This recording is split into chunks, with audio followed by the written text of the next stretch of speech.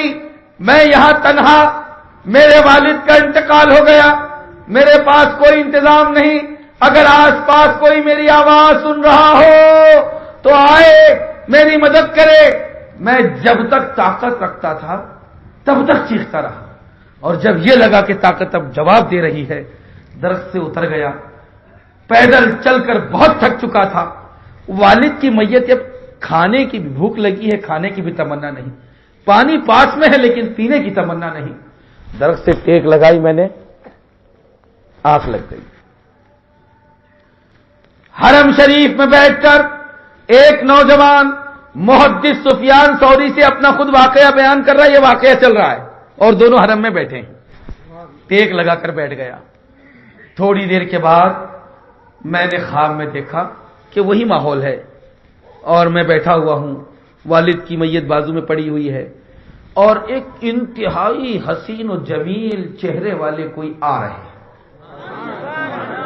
ان کے ساتھ میں کچھ لوگ ہیں. ان کو میں نے غور سے دیکھا تو ان کے پاس میں پانی کا انتظام ہے, کئی ڈول ہیں. دیکھا قبر بنانے کے لیے بھی کدال پاوڑے موجود ہیں. ایک کے ہاتھ میں دیکھا تو کفن بھی موجود ہے. جو آئے تو اتنے حسین, اتنے خوبصورت کہ میں نے اپنی زندگی میں اتنا خوبصورت کوئی انسان کبھی نہیں دیکھا. جب وہ قریب آئے تو اتنی پیاری خوشبو کہ ایسی خوشبو زندگی میں نے کبھی سونگھی ہی نہیں تھی۔ میں نے ان کو دیکھا تو اتنے اچھے کپڑے پہنے ہوئے تھے کہ اتنے اچھے کپڑے میں نے کبھی کسی کو دیکھے ہی نہیں۔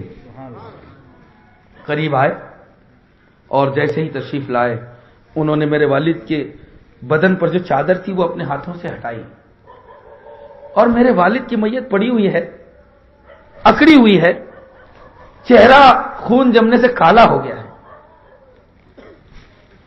لیکن جیسے ہی انہوں نے میرے والد کے چہرے پر ہاتھ پھیرا تو میں نے رات کی تاریکی میں دیکھا کہ میرے والد کا چہرہ چمکنے لگ گیا۔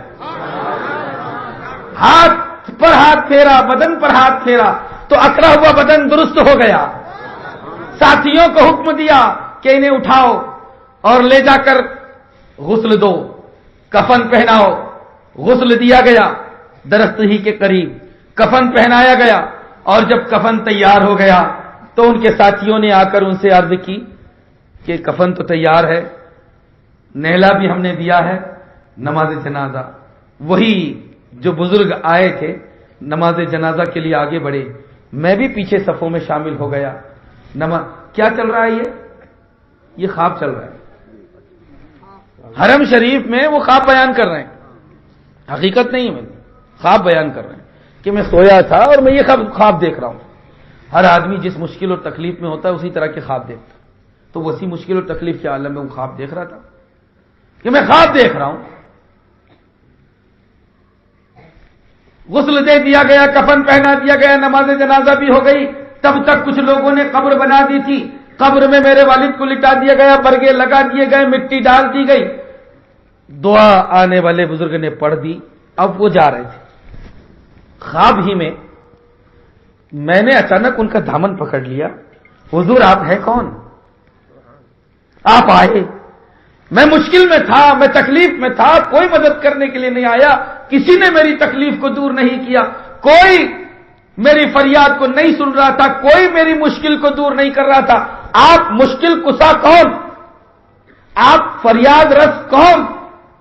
آپ مشکل اور تکلیف اور بلا کے موقع پر بلا کو دفع کرنے والے دافع البلا کون؟ نام تو بتا کر جائیے۔ خواب میں پوچھ رہا ہوں ان سے، تو انہوں نے مسکرا کر فرمایا، یوں مسکرائے کہ جان سی کلیوں میں پڑ گئی، یوں لب کشا ہوئے کہ گلستہ بنا دیا۔ مسکرا کر فرماتے ہیں، ارے تم نے پہچانا نہیں؟ انا نبی کا محمد صلی اللہ علیہ وسلم،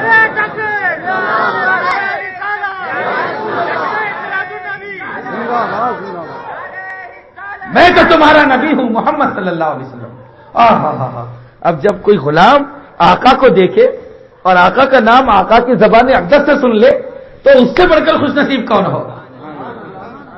ہاتھوں کو چوما، قدموں میں گر گیا اور عرض کرنے لگا کہ حضور آپ قسمت میرے والد کی، یہ جو ساتھ میں آپ کے صحابہ ہیں، کہاں؟ تو میرے والد کی قسمت کہ آپ کے صحابہ نے غسل دیا، میرے والد کی قسمت کہ آپ کے صحابہ نے کفن پہنایا، میرے والد کی قسمت کہ آپ کے صحابہ نے قبر میں اتارا، اور اتنی بڑی قسمت کہ میرے والد کی نماز جنازہ آپ نے پڑھائی سرکار۔ میں نے بھی نماز جنازہ پڑھی، اس سے بڑھ کر اور میرے لیے قسمت کی کیا بات ہو سکتی ہے سرکار؟ ایک الجھن ہے مجھے۔ کہا کیا بات ہے؟ کہا میں اپنے والد کو اچھی طرح جانتا ہوں، میرے والد کو اتنے نیک تو نہیں تھے، اتنے اچھے آدمی تو نہیں تھے، اتنی پہنچی ہوئی ہستی تو نہیں تھی میرے والد کی کہ آپ تشریف لائیں، آپ نماز جنازہ پڑھائیں، صحابہ غسل دیں، صحابہ کفن پہنائیں، صحابہ ان کے لیے قبر بنائے، اتنی پہنچی ہوئی ہستی تو میرے والد کی نہیں تھی۔ آخر کیا معاملہ ہے کہ میرے والد کی اتنی شان ہو گئی، اتنی عظمت ہو گئی کہ وہ آقا کے ایسے غلاموں میں شامل ہو گئے کہ سرکار اقدس صلی اللہ علیہ وسلم نے ان کی نماز جنازہ پڑھا دی؟ کیا بات ہو گئی سرکار؟ تو آقا رحمت عالم صلی اللہ علیہ وسلم نے مسکرا کر فرمایا کہ یقیناً تمہارے والد کوئی بہت نیک آدمی تو نہیں تھے، لیکن ایک کام تھا، ایک عادت تھی ان کی کہ تمہارے والد روزانہ بلا ناغہ مجھ پر 500 مرتبہ درود پڑھا کرتے تھے۔ ہم میں یہ گوارا نہیں ہوا کہ جو 500 مرتبہ درود پڑھے اور اسے کوئی یاد کرنے والا نہ ہو. جو 500 مرتبہ روزانہ ہمیں یاد کرتا ہے، ہم اس کی مشکل کو دور کرنے کے لیے آ جایا کرتے ہیں. سبحان اللہ سبحان اللہ. تشریف لے آتی ہے.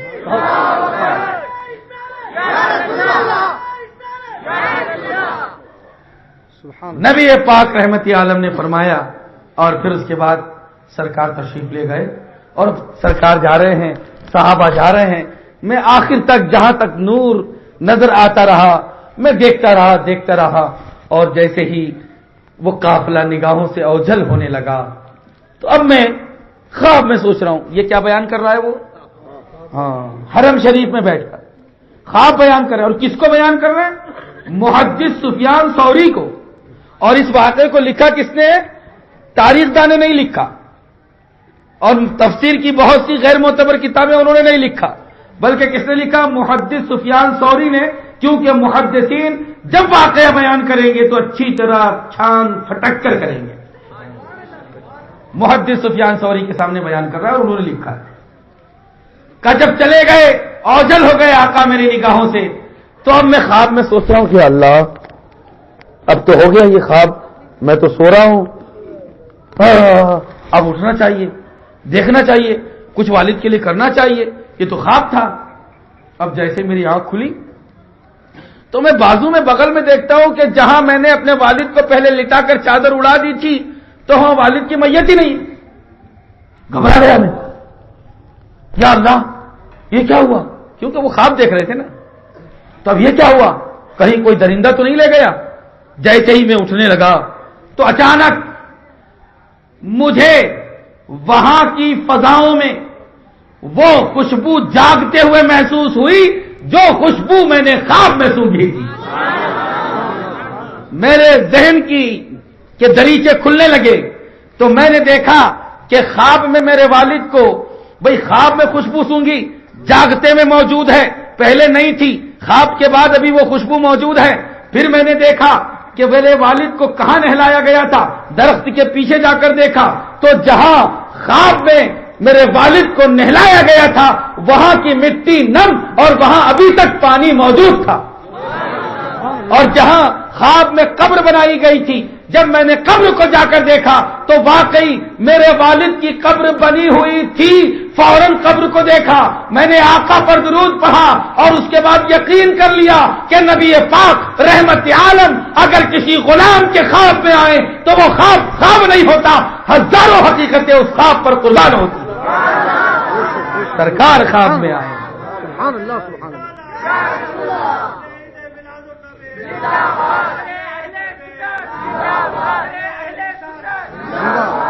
یہاں سے پتہ چلا سبحان اللہ کہ درود شریف کتنی برکت والی چیز ہے.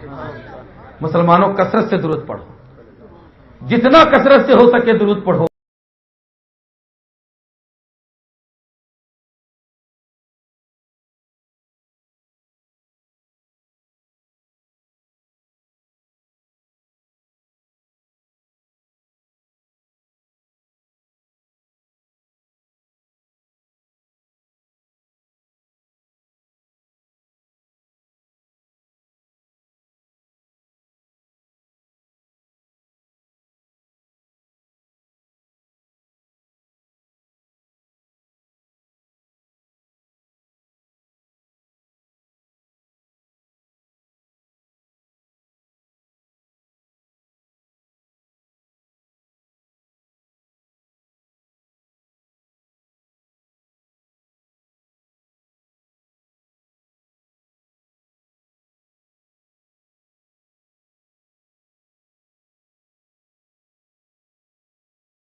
تجھ سے اور جنت سے کیا مطلب، وہابی دور ہو دور ہو دور ہو، ہم رسول اللہ کے، جنت رسول اللہ کی۔